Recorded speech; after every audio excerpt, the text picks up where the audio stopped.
오늘 시편은 1절에서 12절까지는 일반적으로 왕 대신 하나님의 높으심을 찬양합니다. 13절부터 끝까지는 하나님의 구체적인 통치 행위를 말하면서 찬양합니다. 특별히 하나님께서 가난하고 궁핍한 자기 백성을 긍휼히 여기시며 돌보시는 자비로운 왕이심을 찬양합니다. 1절, 2절 서론적으로 다윗이 앞장서서 하나님을 찬송합니다. 이 시의 표제는 다윗의 찬송시입니다. 자기 자신이 왕이지만 다윗은 나의 왕 나의 하나님이라고 하나님을 높이면서 그분을 찬양합니다. 왕이라고 교만하지 않고 겸손히 자기를 낮추고 하나님을 왕으로 높이며 섬기고자 합니다. 내가 날마다 주의 이름을 찬양하리이다, 송축하리이다는 축복한다, 찬양한다 그런 뜻입니다. 이것은 내가 지금 찬양하는 실제 찬양이기도 하지만은 믿음의 결단이기도 합니다. 내가 어떠한 환경에서도 영원히 주의 이름을 송축하겠습니다, 찬양하겠습니다 라고 말합니다.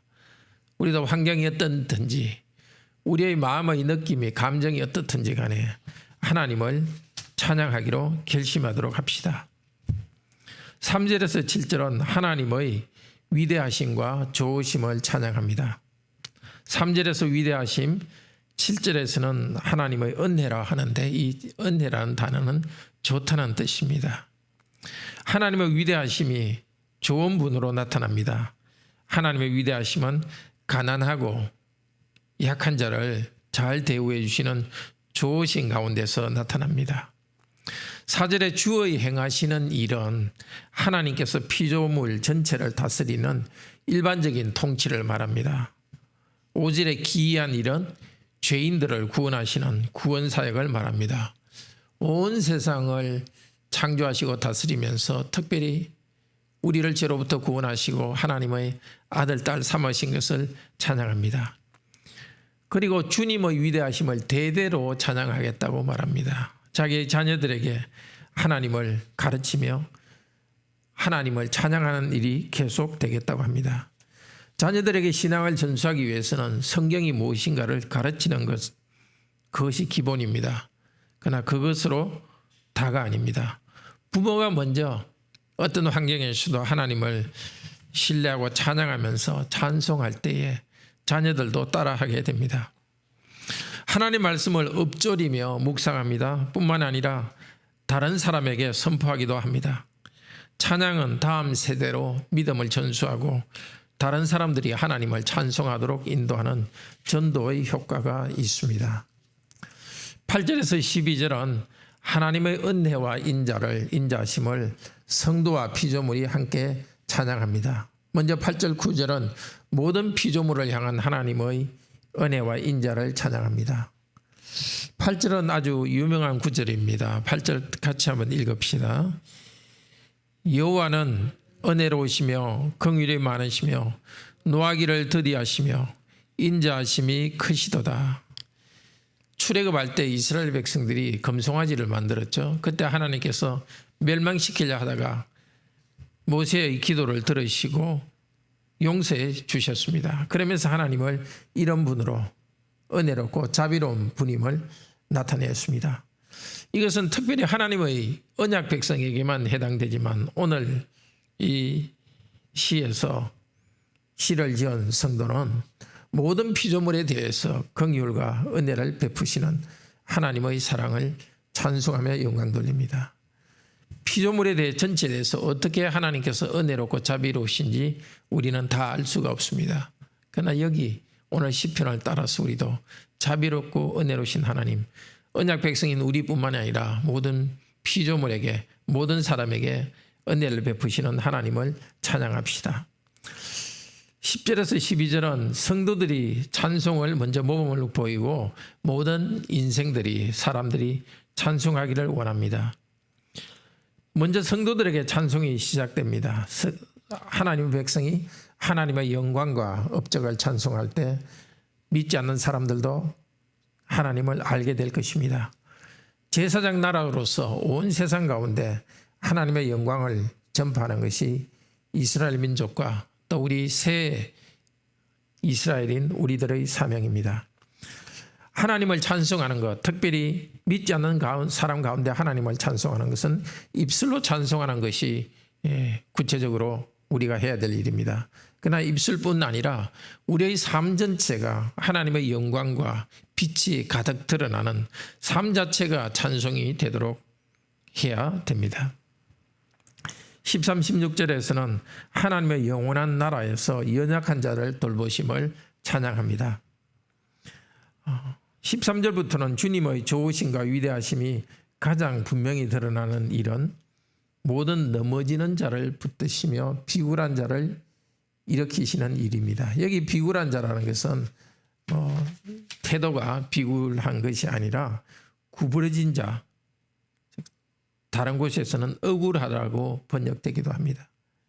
정말 억압받고 억울한 그 사람들을 그냥 그대로 내버려 두지 않으시고 일으켜주시는 하나님이십니다. 또 하나님께서는 당신이 만든 모든 피조물에게 사람과 동물들에게 먹을 것을 줍니다. 불신자들에게도 이 세상에서 좋은 것을 누리며 살게 하십니다. 선하심과 오래 참으심 때문에 불신자들에게도 이 은혜를 주십니다. 하나님이 다스리는 나라는 영원하고 대대에 이릅니다. 우리를 생각을 뛰어넘는 하나님의 놀라우신 능력과 자비가 계속된다는 사실이 우리에게 큰 위로가 됩니다. 17절에서 20절은 하나님을 경외하는 자들의 간구를 들으시는 그 의로우심을 찬양합니다. 이 성도는 하나님의 의로우심과 은혜로우심을 찬양합니다. 하나님의 의로우심, 그것은 잘못된 것을 바로잡는 것뿐만이 아니라 은혜로움에서 의로우심이 나타납니다. 정당하게 의롭게 행하십니다. 이 은혜는 자기에게 간구하는 모든 자들에게 임합니다. 하나님을 경외하기 때문에 우리들은 우리의 필요를 하나님께 기도합니다. 하나님께서는 우리의 필요를 공급할 뿐만이 아니라 우리를 모든 악 가운데서 구원하여 주십니다.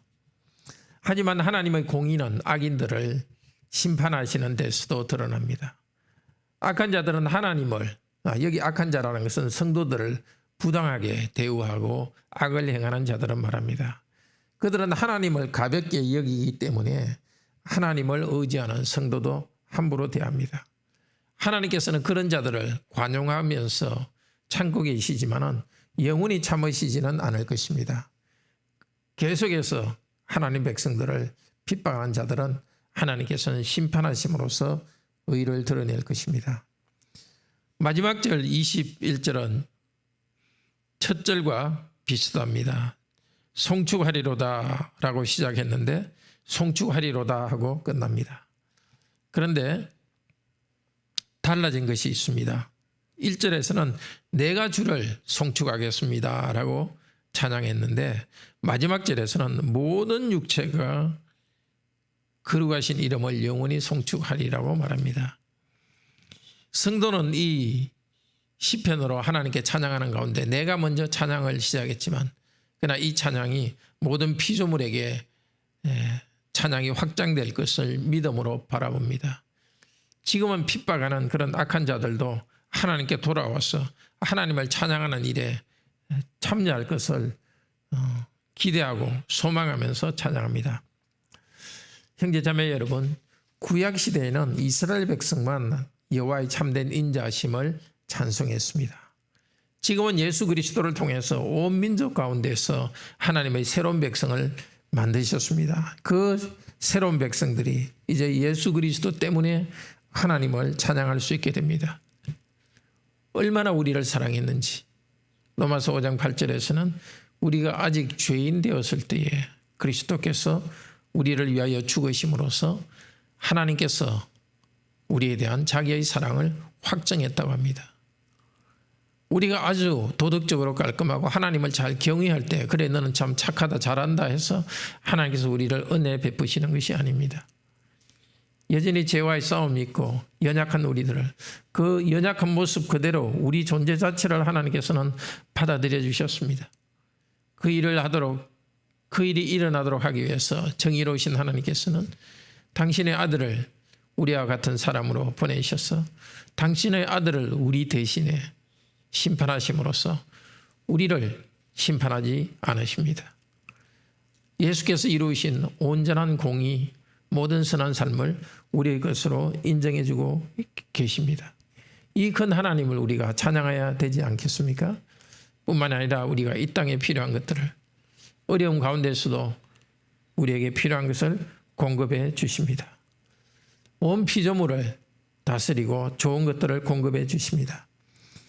우리 이 하나님, 온 세상을 다스리는 하나님이요, 우리를 구원하신 하나님을 찬양합시다. 찬양할 수 없는 상황에서도 찬양하기로 결심합시다.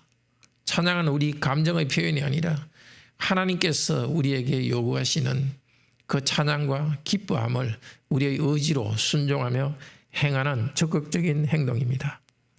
이제 우리 예수 그리스도 안에서 우리 전 존재가 하나님의 영광을 찬송하는 찬송이 됩니다. 입술로 우리는 찬송하고 입술로 전할 뿐 아니라 하나님께 순종하며 살아가는 우리에게는 하나님의 영광이 우리를 덮으시고 우리를 통해서 빛으로 세상에 드러납니다. 입술로서 삶으로서 하나님을 찬양합시다. 그래서 우리의 자녀들도 우리를 보고서 어떤 악조건 가운데서도 하나님을 찬양하는 자들도 우리 자녀들도 변할 것입니다. 그런 찬양을 하고 나아갈 때 우리 주위의 사람들에게 복음을 전하게 될 것입니다. 기도합시다. 놀라우신 하나님, 우리는 이 우주가, 이 세상이 그냥 그대로 흘러가는 것처럼 생각하기 쉽습니다. 그러나 오늘 말씀은 분명히 계시해 주십니다. 이 땅에서 사람들이 누리는 좋은 것, 짐승들과 모든 존재가 피조물인 지금 생존하고 살아가는 것이 하나님께서 은혜를 베푸시기 때문이라는 것을 배우게 됩니다. 주님, 저희들의 찬양의 폭을 넓혀주셔서 온 세상을 다스리는 우리 삼위 하나님 때문에 찬양하게 하소서. 무엇보다도 죄악된 우리들을 구원하여 주신 은혜와 우리가 억울하고 힘든 일에 눌려 있을 때 그것을 계속 풀어주시는 우리 하나님의 은혜를 감사 찬양하게 하소서. 우리가 입술로 찬양하고 우리의 삶 자체도 한편의 찬양처럼 아름답게 하셔서 우리의 말을 통하여서 우리의 삶을 통하여서 우리 자녀들이 믿지 않는 자들이 하나님의 임재를 보게 하소서. 우리의 찬양의 입술과 찬양의 손발이 전도의 효과를 내게 하소서. 우리 가운데 아직 믿음이 연약한 성도들 주여 불쌍히 여기시고 하나님을 알게 하여 주시옵소서. 김나영, 주님께서 하나님을 알게 하여 주시옵소서.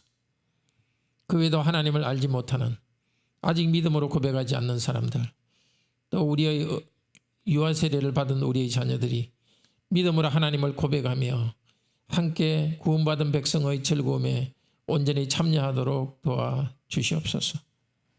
봉진승 성도에게도 은혜를 베푸셔서 그 육체의 여러 어려운 가운데서 하나님을 의지하며 하나님을 알게 하시고 날 위해 십자가에 죽으시고 부활하신 그리스도를 알도록 도우소서.